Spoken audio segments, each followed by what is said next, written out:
Hi everyone, Jan Furston here from Furston House. Um, I'm wanting to make sure that this is recording. Um, I wanted to do a follow-on today of my the video that I did the other day about the pressed flowers. So I wanted to show you what it would be, what it looks like to take the flowers out of the press. This is what happens the next step, or the last step, as far as getting them pressed. And first I wanted to say thank you to Toni Vance. She's from the UK.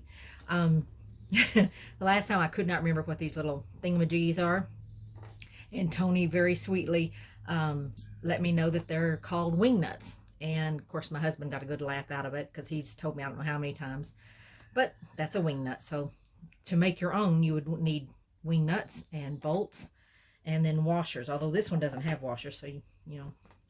Anyway, thank you, Toni. I appreciate that. So this is the press that I used the other day, and you get to see what happens when I open it up. And there's something you need to remember always when pressing flowers. It's Forrest Gump's favorite line about the chocolate box. You just never know what you're going to get, because sometimes Mother Nature just kicks in and gives you a little bit of a curveball. But I just, no matter what they look like, I mean, some I have thrown away, but the majority of them, even if they look weird, I like them because I like the structure and I like the texture. So just something to think about. But just don't look for perfection and you won't be having a problem. So here we go. There aren't very many in there, so it's going to be a short video. This is the piece of just cardboard. This is the flower press that I purchased from a lady in England. And here we have our first one. So let's open it up. And they will stick. So you want to just be real careful opening them up. See how this one has stuck to the top? Okay. So I'm going to just literally do what I normally do. Beautiful color. Now these have only been in the press for 8 days. The longer you press them, the darker they get. So something to think about. These actually started, oddly enough, as a very vibrant pink, if kind of like a fuchsia pink, if you'll recall. And so they definitely change color. I'm not sure. I assume they continue to change color, but maybe not as fast. But if they're in the press, within another week, these would probably be brown. So anyway, there's our first go. And what I do, I literally just put them aside, the whole thing, because you know, you start taking those little bits and pieces out, and they kind of get away from you. Here's another one. Oh yes, these are lovely. Oh, yummy, yummy. So I think I am from now on going to do pin cushions. That's what this is. Last year I did some, and they just kind of like fizzled. I was very unimpressed with them as far as what I had hoped they would be. I mean, they were still pretty, but they didn't have a lot of purple in them. And this is after eight days, did I say? Yes, it was on May 1st, I think, when I did the last one. And it's May 9th now. So, purples tend to lose their color anyway, which is just something I've noticed. Now you'll notice they're kind of stuck. So that's what's nice about the paper. You can just kind of bend it and unstick it. There have been times though when I would pull one up and the head of the flower would come off, and you know, big deal. You still keep it. See, there's a little piece that came off. You still keep it, and then you glue it in place. You just glue down the stem and then glue the other flower on top of it. So I'm going to put these aside. Oh, I'm really pleased with those. The others also shrunk some, so I'm going to have to pick some more because they're already in bloom now. Let's see what we've got here. I'm never consistent of which way I turn it, so I just like, well, it's this way or that. Okay, that's phlox, and that did really well. I do think I like these with less. Oh, look at the nice little the green image it left. But I do think I like the idea of not pressing them as long. Now that may backfire on me. It won't be the first time that something's backfired on me, but we'll have to see how it goes. And these are some more, I think, what were these? I think these were lilies of the valley. I should have taken them out sooner, but I didn't. Yes, these are lilies of the valley. I love those. They're so sweet. Little tiny bell-shaped cream-colored flowers. It looks like a little fairy garden. And my neighbor gave me these years and years ago. Gosh, we've had the house now almost 30 years. And she gave me a few, and they've made a nice little planting in the garden. And let's see, what are these? Here are some more pinks, or dianthus. Their common name, I guess, would be dianthus. Here you see one where it's come away from the stem, and I would just literally take that, glue this down on like a card or whatever I'm making, and then just literally put this, let's see, which one is, yeah, I think it's like that, and then just glue that down. So artists can do that. Ha! So those are all put aside now, and I'm gonna just show you where I go from here. Now, this is what works for me. You may not like it for yourself. You might think that something else works better. But what I do, I use document protectors. I've tried keeping the document protectors in like ring binders, but what I found was every time I would turn it, the flowers would kind of, you know, fall down and fall out, and it was a mess. So I thought, nope, I abandoned that. So literally what I do now, I take document protectors. Now these are, I purchased from Staples. Isn't it nice of them to advertise? And these, let me show you the box. They're clear sheet protectors and PVC free, acid free, archival quality, 2.4 mil thickness. And that to me is important. They're not as cheap as the ones you can find at Walmart, but they are thicker. I have tried the thinner ones. I don't like them for the flowers. They're just a little bit too thin, and they don't really protect as much. They're the ones at Walmart and the cheaper ones, they're perfect for protecting documents, which is what they are. But these I do like for the flowers. This was like 100 of them in the box for, I think it was like $13 and then whatever your tax is. So it's not cheap, it's not outrageous, but because you know, you can use them over and over again. But because I do so many of these, I wanted a large amount. But the thing to remember here, if you want to do it my way, is to get the 2.4 mil thickness. It's noticeably different if you have one side by side with the other one. Otherwise, you can't tell a difference. And then I just put a piece of cardstock in there. And what I'm going to do is literally take the flowers and put them in here. Now, I have some, and I'll show you, and it's a little bit fiddly. Let me just go ahead and do some here. We'll do the phlox.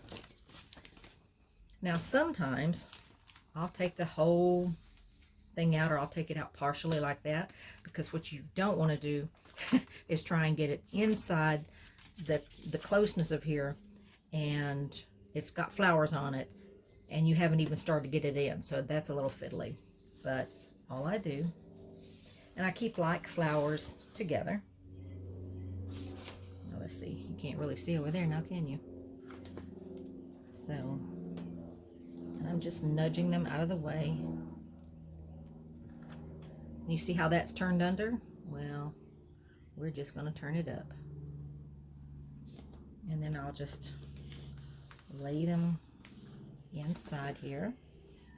Now, when you do this, I don't know if you noticed it, but when I raise this up, it'll literally stick to the plastic. It's just something that you deal with. It's not anything crazy. But sometimes it'll drive you nuts when you're trying to get them to lay down. And that's literally what I do.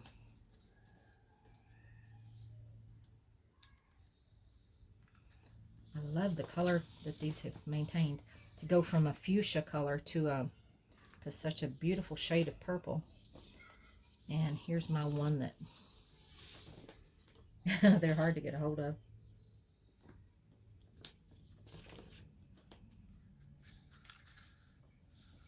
Sometimes I'll use tweezers to pick them up with. Just depends. And then this is how I store them. And I'm going to show you. I mean, I have tried other ways, but this just really seems to work for me. Let's see. I think we had some more pinks in here. Maybe the first ones, if I'm not mistaken. Yes, here we go. Beautiful, beautiful, beautiful. I love it when it works. Don't we all? And just raising up on the plastic, putting them down in there.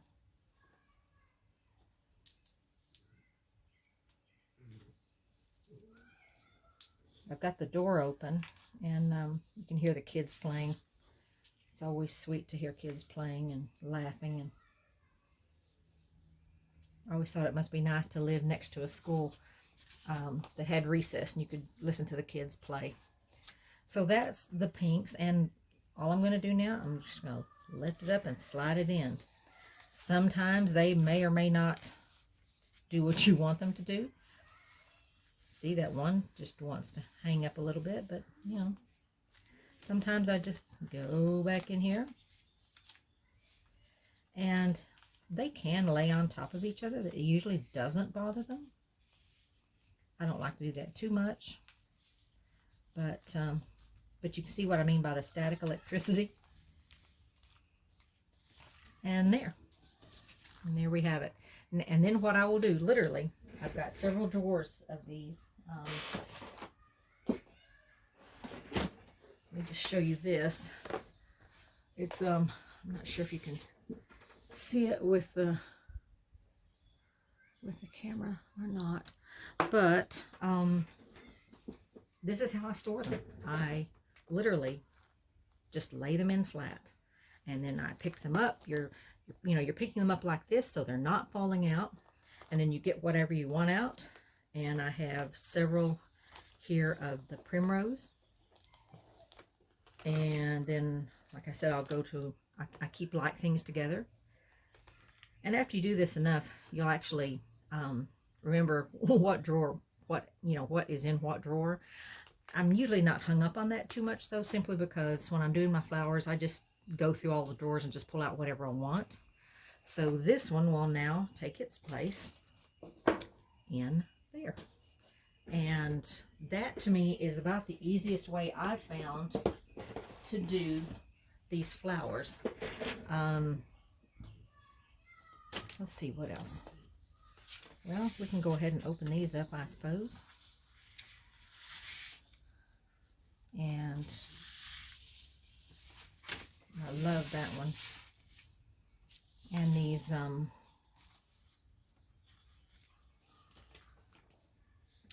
so again, I'm keeping them like flowers together. Now this is kind of large. And what I'm curious about with this one, and it may or may not happen, you just have to kind of, again, you're playing with this, deciding what works for you. But because I haven't left them in there for a long time, I like the color, but I'm curious about whether it will mold. It may or it may not. We'll find out, because this is plastic going down over them. And on occasion, I've had the odd one or two actually mold, and it's like, get rid of it. And then if you want to reuse your sheet, you have to clean it. I'm going to go ahead and add these pin cushions in here, because this is the only phlox that I have. And I don't want to waste space. And all of my other pin cushions are much different. Oh gosh, I've got to go out and pick some more pin cushions. I try to be very careful when I'm picking them so that it still looks like there's flowers, you know, on the bush. That is why my husband plants them. It's because he likes to look at them. But so I'll be curious to see if any of this has any mold growing. I know that sounds awful, but it's just one of the things that you notice when you're doing these. And you can see, again, I'm not using any special paper. I cut it, you know, very haphazard, but that's just me.